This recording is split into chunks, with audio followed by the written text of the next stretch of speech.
Okay, so up next is Auralee Edelen. She's finishing her PhD at Colorado State University and Fermilab, where she's been working on applying neural networks to modeling and control problems in variparticle accelerator systems. We're excited to have her here, so welcome, Auralee.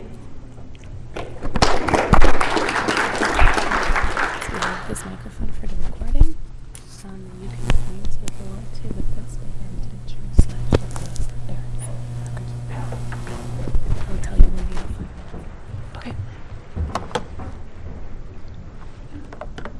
Thanks. I'm happy to be here. I should preface this by saying that the work I'm about to present is something that I kind of picked up on the side for fun, so I would say it's pretty preliminary. The motivation here is that in FEL light sources, there are typically a lot of different kinds of scientific users who have very different needs as far as the photon properties go. So typically, you'll have these facilities switching fairly frequently between different sets of machine settings to support those various users.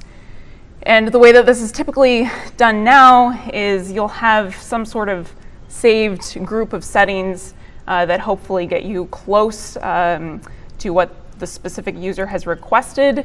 However, those are typically fairly sparse.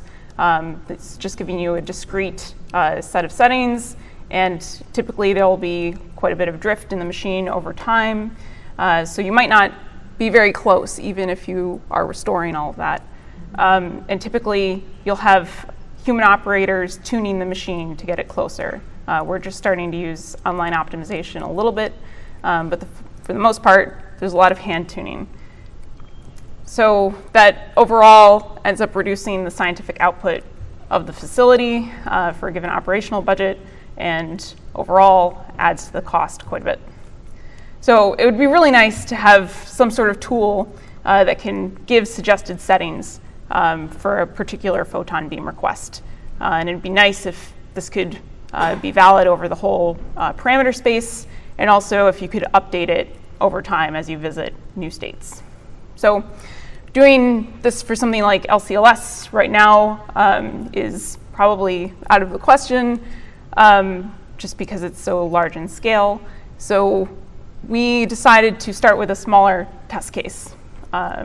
This is a pretty small FEL. It's one that was previously operational in the Netherlands, and there were plans to rebuild it in the US. That's been stalled, but maybe someday it will be built. And one of the reasons why this is interesting is because you've got a fairly small number of components that you need to adjust, but this system actually has kind of a lot of nonlinear beam dynamics in it. So it's a nice little test case. So if you want a particular wavelength of light out of the undulator, what do you need to do? Well, you need to get certain electron beam properties right at the entrance of the undulator. And in the simplest case, that's just related to the beam energy and the strength of the magnets in the undulator. In reality, it's a little bit more complicated. But ultimately, what you mostly care about is that the beam size and the beam divergence is such that you can transport through the undulator, and you want to minimize this parameter called the emittance of the beam, which is just the total area of the beam in position, momentum, phase space. And alpha and beta have specific definitions within that framework too, but roughly they're the beam size and divergence. The way that you achieve those parameters right in front of the undulator is by adjusting quadrupole electromagnets. So these are focusing in one plane and defocusing in the other. And if you have a beam that does not have strong self fields, so it's not interacting, the individual electrons in the beam are not interacting that much with each other, then in principle that only affects the beam size and divergence. But in this system, and in any system where those self fields are significant, it also affects the emittance significantly. And then upstream, where you actually are producing the electron beam, you have a couple of different knobs that you can tune. So the RF power in this cavity will determine the energy of the electrons. You also generally have to set the RF phase and set this solenoid and bucking coil so that you are getting optimal emittance out of the injector. So the end goal here is to specify what the RF phase, RF power, the solenoid strength, and those 5 quadrupole settings should be to get specific emittances, beta function values, alpha function values, and energies at the entrance of the undulator. So for this system, we do have a physics-based simulation. This is just a standard particle tracking code out of Los Alamos, and it includes the beam self-fields. Those are pretty computationally expensive. And then the way that this works is you just load the electromagnetic field maps for the cavity and then for the solenoid and bucking coil. Unfortunately, because this is a code that was produced by Los Alamos, it's distribution restricted, and we don't have the source code, and it's compiled for Windows, so we couldn't just run it on a cluster and train a controller by interacting with it a lot. So we decided to learn a neural network model from a set of simulation results. And this has some nice perks. So, I mean, first of all, it's faster executing than the physics-based simulation. But also, we can then update it with measured data. So train first in simulation, and then whatever measured data we have, we can now just update that model. And also, it's nice to have a differentiable model. More broadly, if you were trying to do something with a real machine, machine time, and by machine, I just mean an accelerator. It's terminology in the field. It's really expensive typically. So any time that you would be trying to train a controller, you're not going to have a lot of beam time to do it. So you're probably going to be looking at archived data and building up a model anyway. So in both cases, when we're trying to use the simulation and if we're trying to interact with the real machine to learn something, sample efficiency of the learning algorithm matters a lot. And then also, by learning this model, it's useful for any kind of control development. And it's actually useful for other operational tasks and accelerators. So doing something like diagnostics, for example. So in this case, this is just sort of the inverse of what we showed before in the model case, except that now we're also predicting the number of particles. Transmission is really important for estimating any of the other beam parameters. So we want to predict that as well. So there are a number of ways that we could have set up our training data set.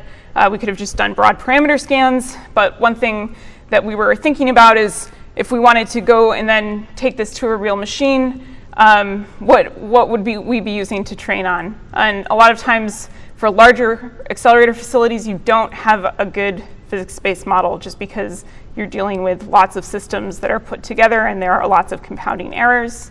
So if you're using measured data, what's actually already in the archive of a real facility? And usually what you'll see is lots of noisy data and then lots of tuning around roughly optimal settings. So what we decided to do was come up with a training set that kind of mimicked that a little bit.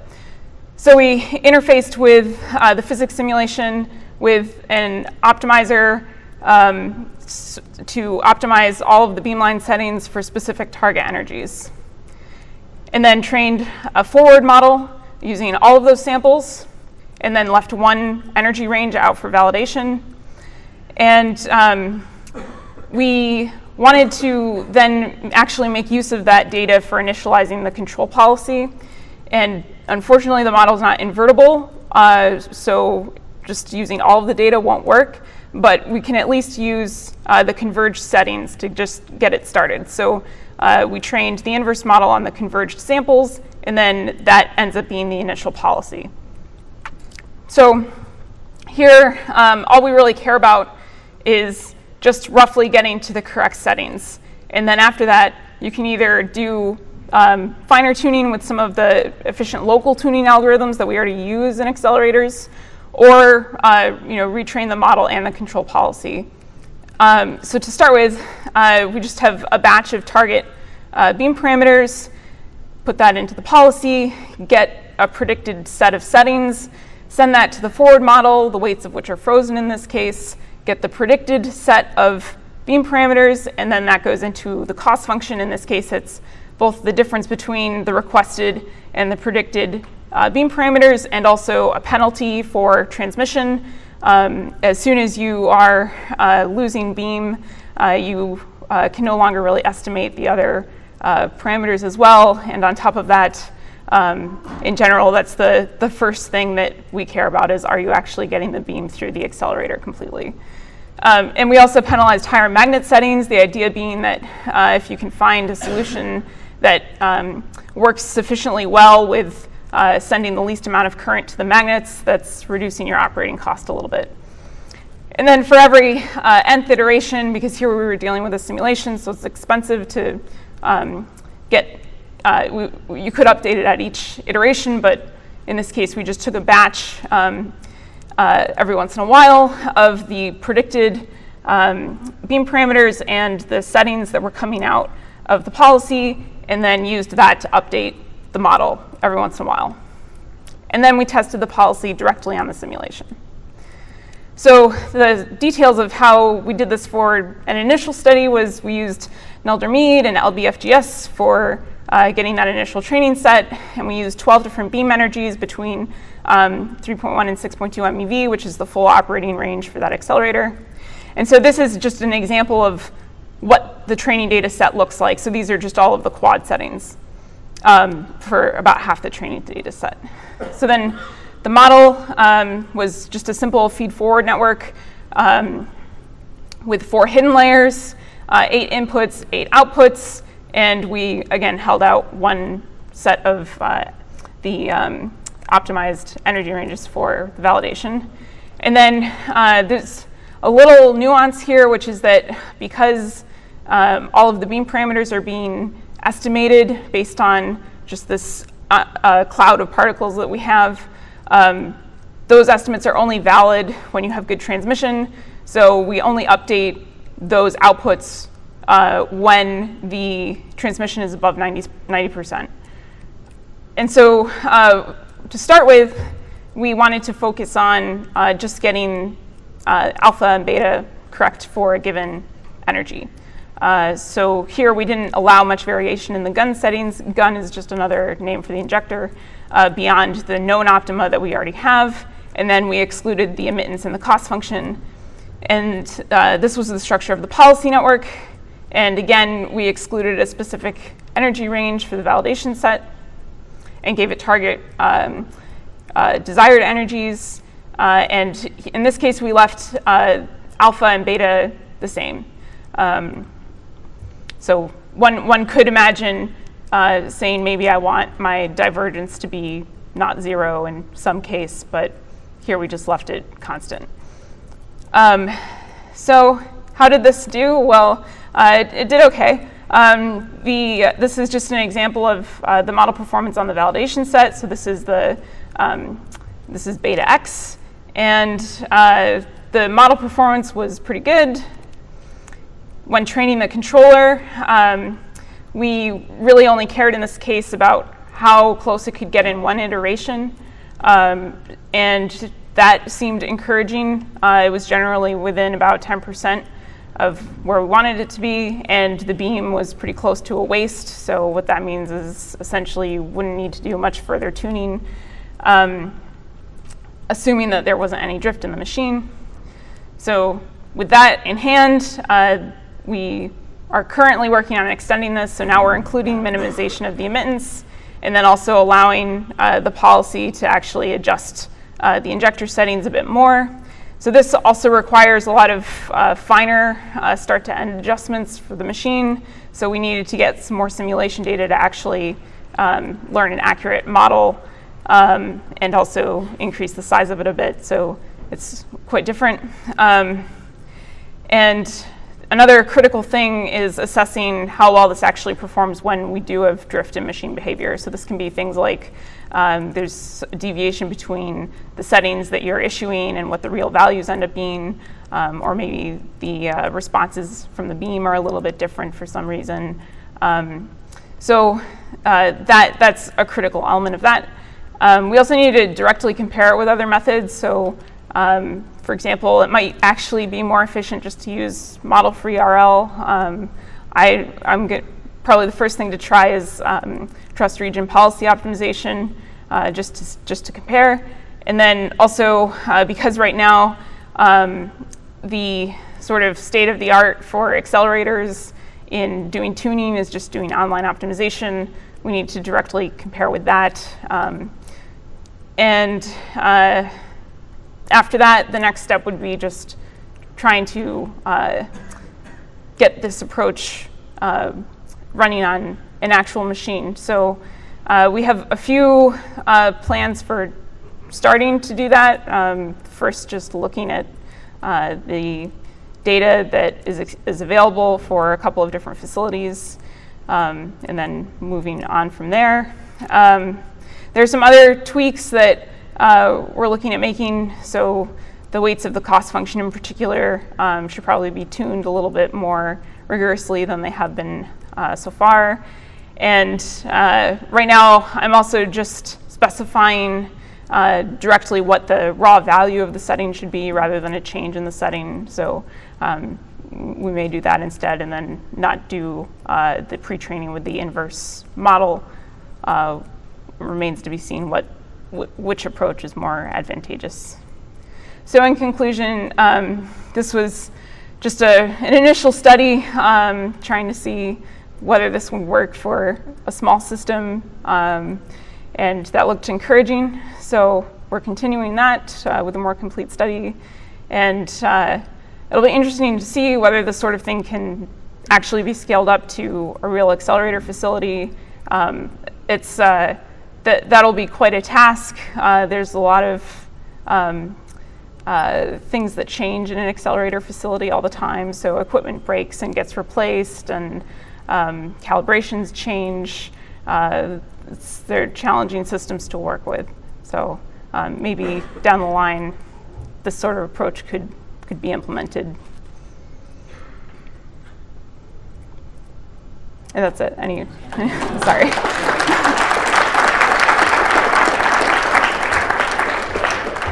Thank you one more time. We have time for a couple of questions.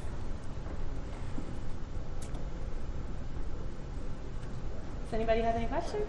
Oh yeah, sorry, go ahead. Have you tried somehow collecting data from just what operators have done historically and somehow followed a path like that? Yeah, so not for this work. Actually, for a separate set of work that I've been doing with resonant frequency control and normal conducting cavities, this is actually at Fermilab, there are some operators that were sort of manually doing the RF ramp over time during startup. And they were doing this repeatedly day after day. So I did look at trying to learn that policy that they had come up with effectively.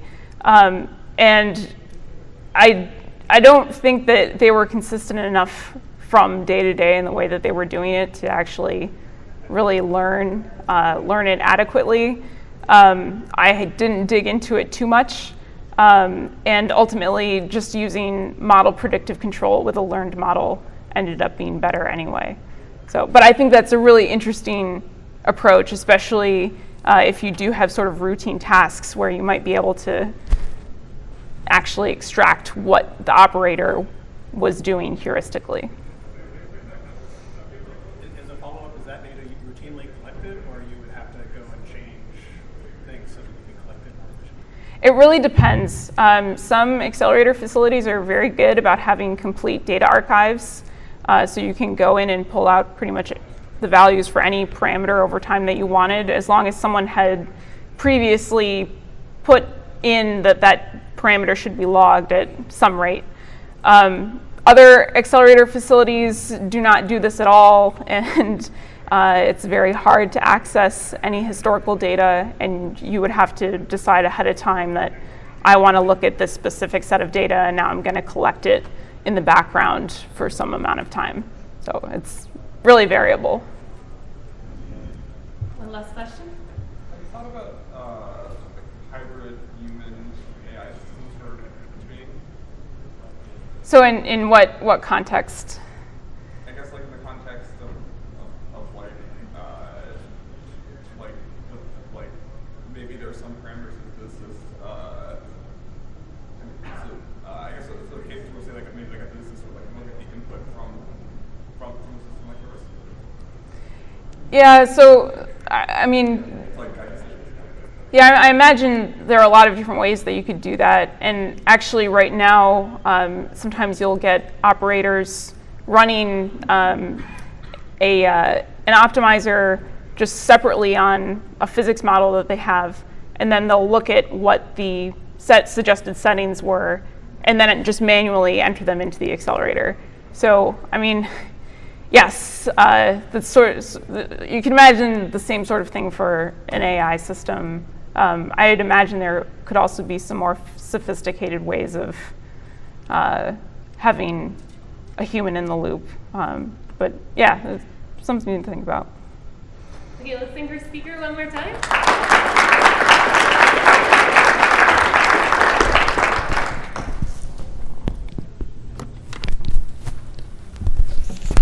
All right, we have a break now for a poster session. If you are one of the authors, we'll be distributing the tape that you'll need to hang up your posters in the back corner over there. You can use any of the walls, but please do use the correct tape. The talks will resume at 11 with Gilles Loup's talk, so stay tuned for that as well. Thank you.